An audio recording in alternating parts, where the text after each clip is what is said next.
Salut à tous les gars, j'espère que vous allez bien. Aujourd'hui, on va s'attaquer à un sujet un petit peu passionnant pour les supporters du Barça. Vous savez tous que l'équipe catalane, depuis un certain moment, ne s'arrête plus de recruter et recrute à tour de bras depuis leur résurrection sur le plan économique. Et force est de constater qu'une équipe comme le FC Barcelone, qui normalement connaît une véritable crise sur le plan économique, reste encore une des équipes les plus attrayantes du monde. Quand on voit que des joueurs comme Rafinha ou encore Robert Lewandowski et Jules Koundé, pour citer ce dernier, donnent directement leur priorité au FC Barcelone, tenter de rejoindre le projet de Xavi. Je ne sais pas exactement ce que cet entraîneur, quand il communique avec les joueurs, je ne sais pas exactement ce qu'il a dit, mais ce qu'il faut retenir, c'est que le Barça est une grande marque. C'est un club historique, au même titre que le Real Madrid, au même titre que Manchester United peut-être. Ces clubs-là qui exercent une forte attractivité sur les joueurs. Parler du Barça, c'est d'abord parler de ce mercato qui est en train d'être réalisé avec brio. Et effectivement, quand on essaie de voir les pistes, les joueurs qui ont été recrutés par le Barça, enfin, ce ne sont pas les top joueurs qui ont déjà été recrutés, hein, mis à part peut-être Robert Lewandowski qui a prouvé au plus haut niveau. Les autres, avec tout le respect que j'ai pour Franck Kessié, c'est un excellent joueur que j'admire beaucoup. J'aime beaucoup le style de ce joueur, à la fois un joueur box-to-box et à la fois un joueur technique. C'est un bon milieu de terrain qui peut évoluer à la fois en tant que relayeur et à la fois devant la défense, en tout cas en double pivot.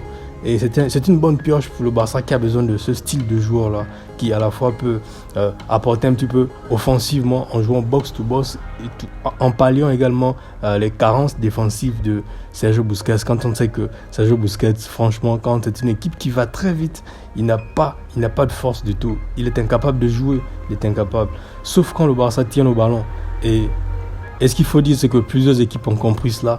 Et donc, toutes ces équipes qui affrontaient le Barça la saison dernière tentaient de presser, tentaient de gagner la bataille du milieu de terrain pour pouvoir rivaliser contre cette équipe. Et Franck Kessié, je crois, a été recruté par Xavi pour pallier à ce manquement-là au milieu de terrain. Ensuite, on a Christensen qui est arrivé. Bon, Christensen, j'ai regardé ses matchs à Chelsea. Je ne pense pas que c'est le top des défenseurs en ce moment sur le marché. Si actuellement on parle de meilleurs défenseurs, on va parler de Kalidou Koulibaly, on va parler de Matthijs de Ligt, on va parler peut-être de Jules Koundé, on peut parler également de Virgil van Dijk pour ne citer que ceux-là. Et Christensen, franchement, ce n'est pas un si mauvais joueur, mais je crois que c'est un bon joueur de rotation qui de temps en temps peut rentrer dans la rotation, de la même manière qu'il joue à Chelsea avec Thiago Silva, Rudiger. Je crois que Christensen peut également rentrer dans la rotation. Et vous savez qu'on ne peut pas gagner un championnat qu'est la Liga. On ne peut pas prétendre à gagner la Ligue des Champions avec un effectif limité, avec 2-3 joueurs. Il y a des défenseurs au Barça, Gérard Piqué, Araujo ou encore Eric Garcia. Mais je trouve que des joueurs comme Eric Garcia, c'est encore très frêle, alors que Piqué est en train d'aller vers la fin de sa carrière. Araujo, c'est une valeur sûre, mais il faut l'encadrer. C'est pour ça que je pense qu'au niveau défensif, le Barça doit encore se renforcer avec un très bon défenseur. Ensuite, on a également Rafinha qui a rejoint les rangs du FC Barcelone. Franchement, c'est une très bonne pioche. Bon, pour Rafinha, c'est un joueur très prometteur parce qu'il est dans la force de l'âge en ce moment, 25 ans. Et je pense que c'est un ailier. Tous ceux qui l'ont vu jouer, de toute façon, savent de quoi il est capable. Du côté de Rennes, je l'ai suivi, franchement, il est très remuant. Et également du côté de Leeds, je crois que c'est le seul à avoir porté cette équipe de Leeds durant toute cette saison et qui a fait en sorte que cette équipe ne soit pas reléguée en deuxième division et soit maintenue en première ligue. Ensuite, on a également Robert Lewandowski qui est arrivé en provenance de Bayern Munich. Franchement, j'avais du mal à croire à ça jusqu'à ce que l'info se concrétise. Et je crois que c'est une très bonne pioche pour le Barça qui a véritablement besoin de se remettre sur le droit chemin. Parce que ça date à combien d'années que le Barça n'a pas remporté la Ligue des Champions pour un club digne de ce nom, pour un club qui se veut meilleur sur la planète football. Je crois que remporter les titres, c'est très essentiel. Voilà, si on compte, je crois que ça fait 3 ans que l'équipe n'a pas remporté de Liga. Je ne sais pas exactement, peut-être 7 ans sans remporter la Ligue des Champions.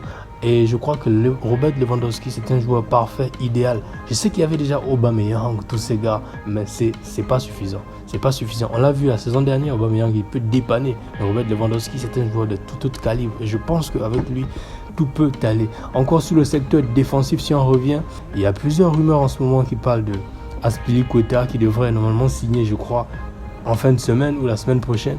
Il y aura également, je crois bien, Jules Koundé du FC Séville qui serait une très bonne pioche pour le Barça parce que franchement, je crois qu'ils en ont besoin. Je crois qu'ils en ont besoin de joueurs prometteurs et de joueurs à fort potentiel qui puissent grandir également dans le projet Xavi. Ensuite, on parle également de Marcos Alonso qui pourrait être une bonne doublure à Jordi Alba, franchement.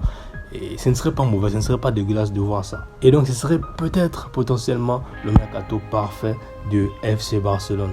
C'est une très bonne chose quand on sait que la situation économique du Barça n'est quasiment plus la même avec la vente des différents actifs du club. Je crois qu'il faut tirer le chapeau au président Joan Laporta et à tous ceux qui sont autour de lui, notamment Matteo Alemany, notamment Jordi Cruyff. Franchement, ils font du bon boulot. Je me rappelle lorsqu'il était arrivé, Joan Laporta, le président disait qu'il était revenu pour donner au Barça toute sa gloire d'antan.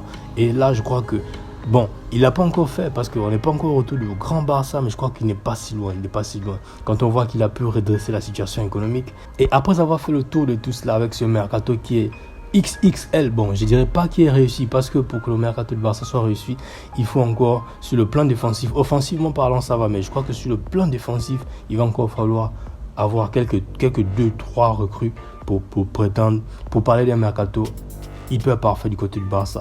J'ose croire que le FC Barcelone peut rivaliser cette année avec, même pas l'Atlético de Madrid, mais avec le Real Madrid pour le titre en Liga. Et également pour le titre de Pichichi. Franchement, je crois que Benzema aura de la sacrée concurrence. De toute façon, Robert Lewandowski et Benzema, ils ont le même âge. Et je crois que l'une des raisons pour lesquelles Lewandowski a décidé de venir au Barça, ce n'est pas pour rien. Je crois que c'est peut-être pour tenter de lutter pour le Ballon d'Or. On sait que c'est le seul titre, presque le seul titre qui nous manque en club. Et je crois qu'avec la saison XXL de Karim Benzema l'année passée, c'est peut-être ce qui lui a donné envie de venir également en Ligue 1. Non seulement de changer d'air, mais également de pouvoir prétendre lutter véritablement nez à nez avec Karim Benzema pour le titre de Ballon d'Or. Bon, je crois qu'en cette année, je ne dirais pas que le FC Barcelone pourrait peut-être remporter la Ligue des Champions parce que franchement, la Ligue des Champions, c'est hyper difficile. Tout le monde a vu le parcours du combattant qu'a accompli le Real Madrid l'année dernière. C'était un parcours semé d'embûches avec tellement d'obstacles, mais ils ont quand même réussi à s'en sortir.